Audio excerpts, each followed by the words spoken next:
Vamos falar um pouquinho sobre essa manifestação do Banco Central, que endureceu o discurso sobre a condução da política monetária, quando disse que não vai hesitar em elevar a taxa de juros para assegurar a convergência da inflação.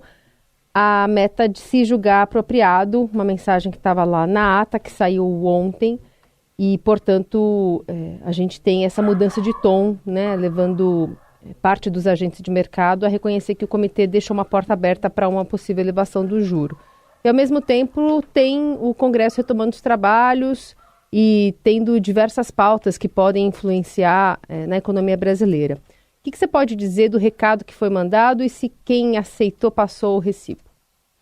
Pois é, o recado do Banco Central, né, que a gente anunciou ontem aqui, quem tinha notícia, né, da ata do Copom explicando a manutenção dos juros, né, o recado foi claríssimo, né, foi quase uma advertência que o Banco Central não hesitará em voltar a aumentar os juros. Né? Você viu que os juros vinham numa sequência de quedas, né? Os juros brasileiros, que são da estratosfera, o Brasil é sempre recordista em taxa de juros, e vinha numa sequência de queda.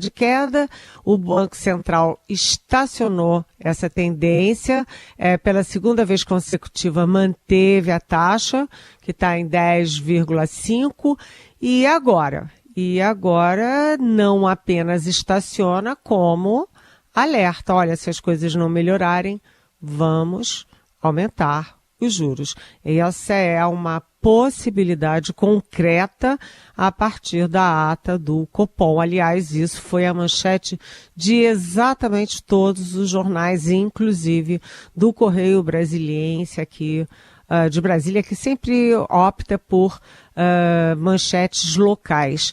Bem, diante disso, fica todo mundo de cabelo em pé. É claro que você teve uma recuperação, porque ontem também os mercados, anteontem, né, os mercados tinham dado uma reviravolta, um saculejo muito forte, com a queda de 12% nas bolsas do Japão. Aquilo foi em ondas, atingiu a Europa, atingiu as Américas e, claro, que atinge também o Brasil. Mas ontem o Japão recuperou, né, as bolsas do Japão recuperaram praticamente 10%, e isso praticamente zera, né, a perda do dia anterior. De qualquer jeito, mostra a volatilidade do ambiente internacional, tanto do ponto de vista econômico quanto do ponto de vista geopolítico.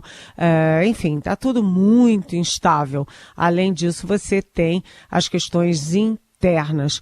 As questões internas, a principal delas é a economia, que foi muito bem no primeiro ano do presidente Lula, né? O Fernando Haddad, ministro da Fazenda, saiu como o grande trunfo, o grande vencedor de 2023. Em 2024, está batendo cabeça, né? Porque a questão fiscal não está clara, né? Quando o Ministério da Fazenda tem que vir a público e garantir que vai manter o arcabouço fiscal, custe o que custar, é porque o arcabouço fiscal está sob risco, né? Então a questão fiscal é importante, a inflação já começa a botar as manguinhas de fora, e isso sugere o quê? Né, esse ambiente todo internacional, a questão fiscal, a questão da inflação, sugere aumento de juros. Portanto, é um ambiente muito delicado. E o Congresso nessa história? O Congresso, você viu, né, Carolina, você viu Heisen, ouvintes. Na semana passada, o Judiciário, né, o Supremo, já retomou os trabalhos, já teve pauta, já está julgando marco temporal, etc, etc. E o Congresso? O Congresso reabriu apenas para inglês ver, né, da boca para fora, porque não tem pauta nem no plenário do Senado, nem no plenário da Câmara, né? O tempo está correndo, inclusive já há uma grande discussão. Será que o Congresso vai conseguir regulamentar as duas partes da reforma tributária antes das eleições municipais, o governo aposta que sim, mas os líderes do Congresso não apostam, apostam o contrário, que vai ficar para depois de outubro. Então, é preciso focar na economia, né? Bom, Helene, nesse contexto todo, tem o Senado também, e a Câmara com um papel importante, né, na área da economia, e no Senado especificamente, espera-se que ande agora a reforma tributária, mas vai ter mudança em relação ao que a Câmara aprovou? Quando a Câmara aprova e manda para o Senado, a grande torcida é para que o Senado não mexa, porque se o Senado não mexer, a coisa está resolvida, martelo batido. Se o Senado mexe, tem que voltar para a Câmara, portanto, é mais tempo, é mais uma forma de empurrar com a barriga. Mas, né, o relator mais provável, é o virtual relator da regulamentação da reforma tributária no Senado, que é o senador Eduardo Braga, do MDB do Amazonas. É ele que foi governador do Amazonas, que conhece bem essa questão fiscal, né? Ele é um homem preparado para isso, está em boas mãos. Ele pretende mexer em pelo menos, né? Não se sabem outras mexidas, mas pelo menos em 3 questões que vieram da Câmara já fechadas.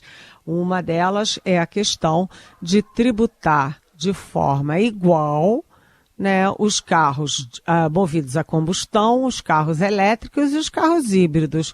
Sinceramente, isso não faz o menor sentido quando você teve todo o espírito da reforma tributária, e eu mesma conversei com o Fernando Haddad algumas vezes, e ele insistia muito, né, da questão tributária ser importante para punir quem prejudica, por exemplo, o ambiente, né, e privilegiar quem protege o ambiente. E é claro que os carros a combustão são mais nocivos ao ambiente do que os carros elétricos, né? Então, é possível que ele faça alíquotas diferenciadas para carro movido a combustão, carro elétrico e carro híbrido. Isso é uma das mexidas. Outra mexida que todo mundo estranhou muito na proposta da Câmara, é muito estranho isso, é a questão das armas. Né, você tem o chamado, né, apelidado imposto do pecado, que é aquele imposto que pune o que faz mal à saúde, o que faz mal ao ambiente, o que faz mal à vida, né? E nada faz mais mal à vida do que armas. E as armas ficaram de fora do projeto que foi aprovado na Câmara e chegou no Senado, né? As armas, o ambiente, os inseticidas, etc., são risco de médio e longo prazo, mas arma mata instantaneamente, ou pode matar e alejar instantaneamente. Então, essa é uma questão que provavelmente já vai mexer. A outra questão, a terceira, é uma que a gente, todo mundo sempre fala muito, que é o Lula querendo botar carnes na sacola ali, na bolsa, na bolsa básica, na sacola básica de alimentos, né? Então, é complicado porque a ideia é até razoável, mas você não pode, a troco de, tirar impostos de carne para pessoas pobres, para famílias pobres, também tirar imposto de picanha, filé mignon, etc., que é carne de rico. Então, é uma coisa muito complicada como executar uma diferenciação nesses casos, mas o Eduardo Braga está quebrando a cabeça para tentar uma solução. É isso que a gente quer que o Congresso discuta, né? Entre outras coisas. Mas o Congresso sumir, numa hora dessas, a gente só fala de Venezuela, a gente só fala da questão do Oriente Médio, gravíssima, né? A possibilidade de, por exemplo, uma guerra entre Israel e Irã. E a gente também só fala de Olimpíada, mas a questão econômica é super, super importante, e a gente não está vendo movimentos consistentes nem pressa do Congresso Nacional. É isso aí. Muitas também programações para reuniões virtuais, né? Nesse próximo semestre, como você estava dizendo, aqueles esforços concentrados em alguns dias, mas muita coisa online também, né? Que vai, de alguma forma, diminuir o ritmo ali dos trabalhos. Exatamente, né? Essas reuniões têm sido programadas mais para comissões, né? As comissões técnicas, mas não plenário, primeiro. E segundo, os esforços concentrados, que vão ser, por exemplo, em setembro, né? É aquela história, né? Um esforço concentrado por videoconferência e tal. Ninguém está mobilizado, ninguém está mergulhado nas discussões importantes. Porque se você está lá no seu reduto eleitoral, você está com a cabeça, com a energia, com a sua atenção voltada para a eleição. Sim. Não para as questões nacionais, para a questão da economia, para a reforma tributária.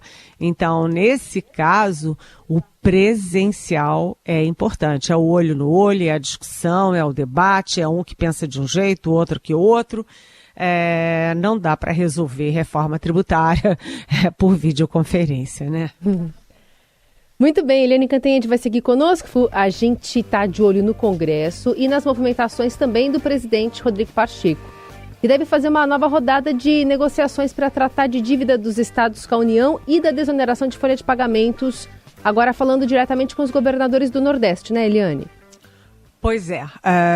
Na semana passada teve uma reunião, na verdade não foi uma reunião, teve uma nota conjunta de todos os governadores dos 26 estados, do Distrito Federal, pedindo equidade ali na discussão da solução das dívidas estaduais, né? Mas hoje, né, nessa reunião que estava prevista para começar às 9 horas, na residência oficial da presidência do Senado, do presidente Rodrigo Pacheco, os governadores do Nordeste querem pedir o contrário, né?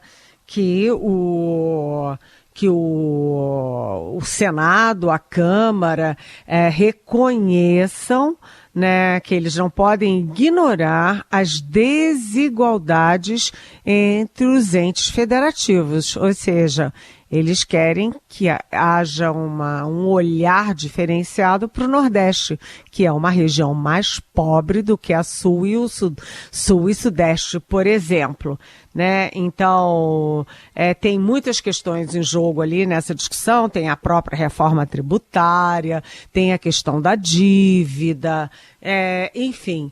E a gente sempre lembra, né, que o Nordeste é uma região chave, porque é o bolsão vermelho, onde o presidente Lula chega a ter 70% de aprovação e o PT com Lula ou com Haddad nas últimas eleições e com a Dilma, enfim, Rousseff, o PT sempre vence muito, muito à frente no Nordeste. Então é uma região pobre que ganhou muito impulso, a gente tem que reconhecer, nos anos Lula, né, e que é fundamental ali no equilíbrio do país.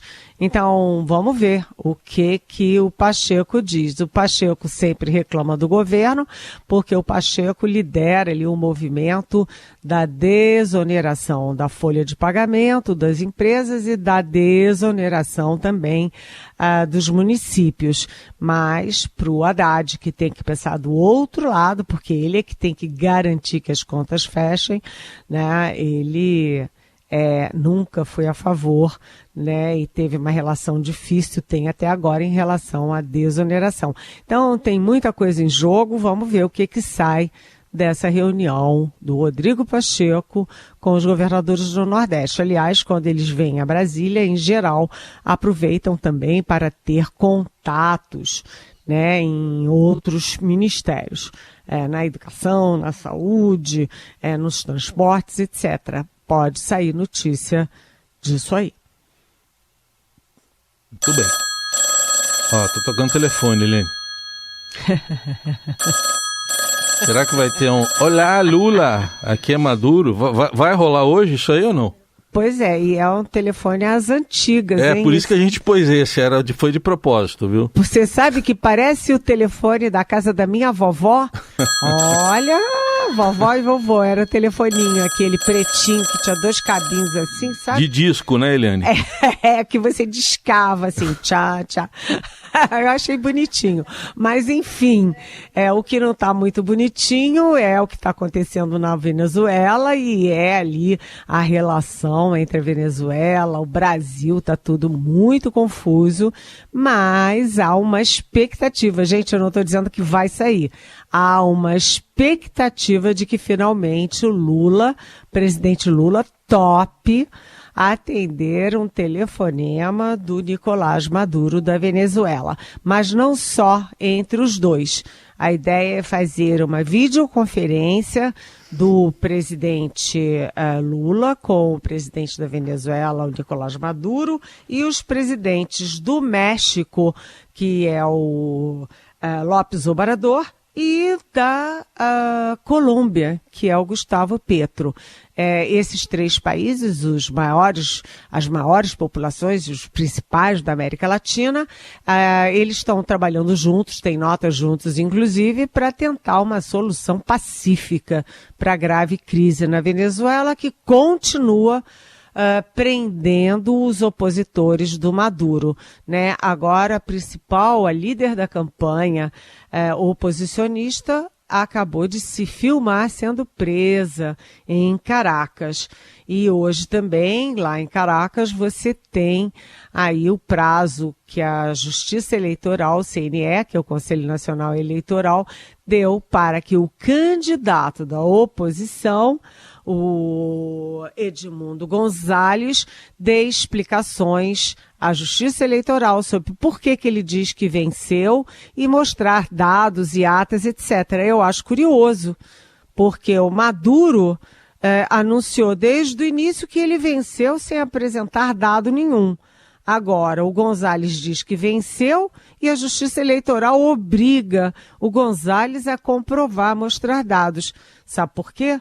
Porque a Justiça Eleitoral não é uma justiça independente, autônoma, é toda comprada, toda servil aos interesses, vontades e maluquices do Maduro. Então, a dúvida, como o Heisen falou lá no início, é o seguinte: o que o Petro, o Obrador e o Lula podem colocar na mesa para tentar uma negociação com Maduro? Será que eles vão ter coragem de dizer que a negociação passa pela renúncia do Maduro? Porque isso é importante, né?